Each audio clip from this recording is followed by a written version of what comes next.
Mais il arrive aussi, très merveilleusement, que la littérature influence profondément ses lecteurs.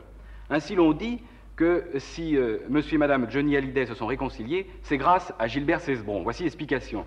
Cesbron a publié un roman, c'est Mozart qu'on assassine, dans lequel il traite du douloureux problème des enfants de parents divorcés, de ces Mozart assassinés par la désunion de leurs parents.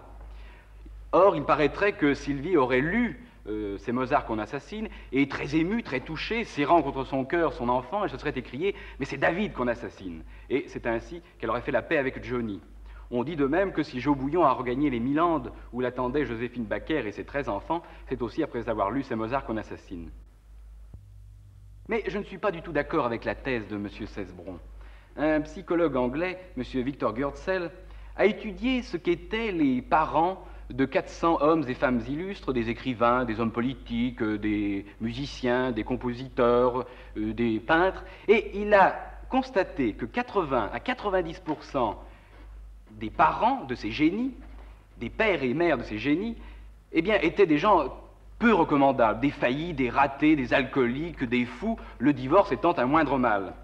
Donc, bien loin d'assassiner Mozart, il semble qu'au contraire, un climat familial houleux lui donne le là. Et toujours d'après M. Gürtzel, il semble qu'en reprenant la vie commune, Johnny et Sylvie Hallyday aient quelque peu diminué leur chance de faire de David Hallyday un Mozart, si tant est qu'ils en aient eu l'envie.